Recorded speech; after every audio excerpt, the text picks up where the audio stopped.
Greetings, chess players! Today I will show more examples of the retrograde chess puzzles and reveal some important tricks behind them. If you didn't have watched the previous video, here's the link. Before we move on, let's recall what we have talked about in the last video. We talked about the reachability of a certain given position.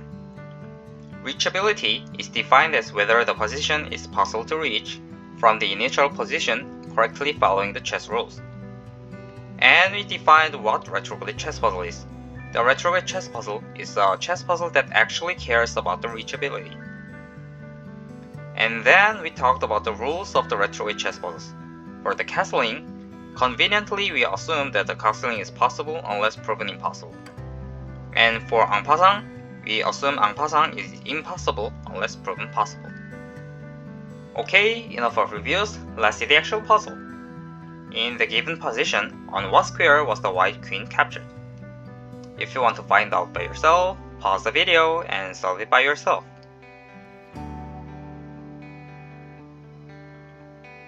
Okay, let's solve it. First of all 16 pawns are still on the board. That means no promotions have been made. Black has lost 2 bishops on the board. White has lost a queen and a knight on the board. Now you may say, wait, white also have lost 2 bishops as well. That's correct, but given where they have started, you can see that they have captured on their home tile, so I'm not counting it this time. Next, can you guess what piece the white A pawn has captured? Obviously it's a bishop because black still have every other pieces, but more importantly, it's the bishop on the light square. So now we can tell the home tile of the bishop, and that bishop can only escape after this pawn has captured something.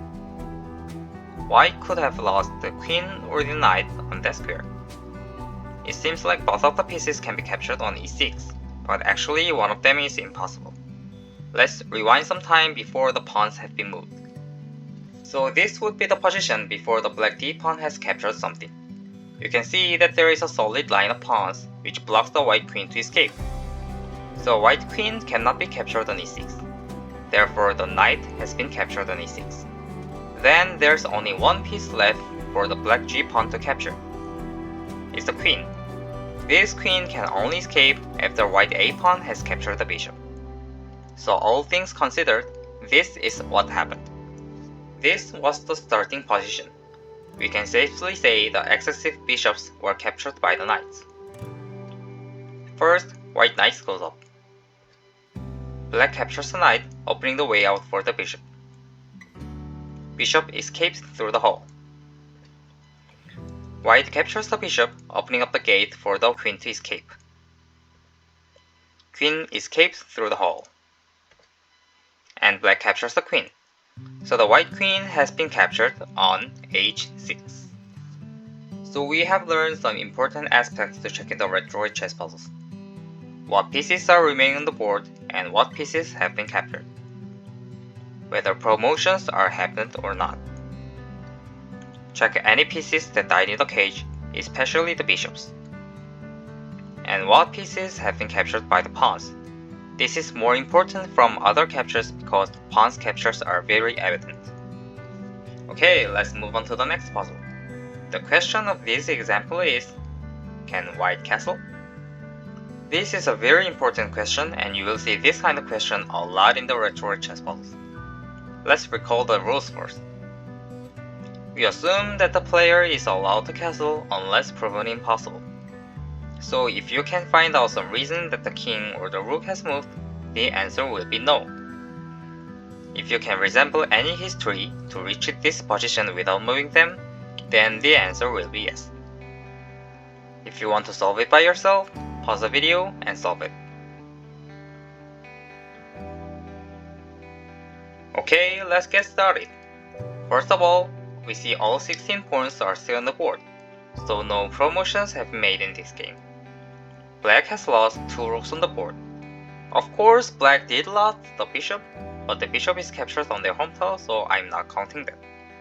And white lost only 1 rook on the board. Let's see what white a pawn has captured. Obviously, the answer will be a rook, but black have to open up the gate for the rook to escape. the black h pawn must capture something to open up the gate. What did the pawn have captured?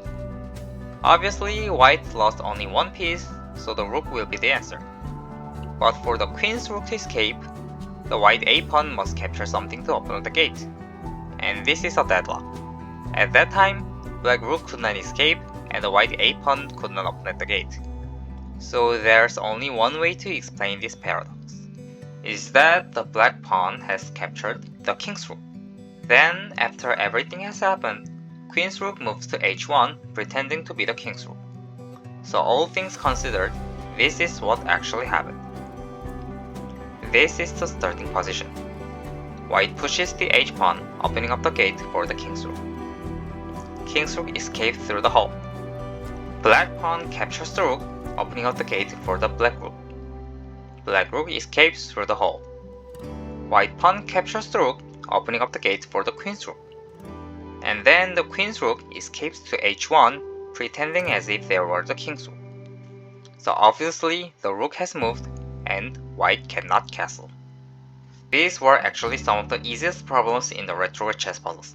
In the next video, I'll show you some unusual questions that only retrograde chess puzzles can ask. Thank you for listening. See you on the next video.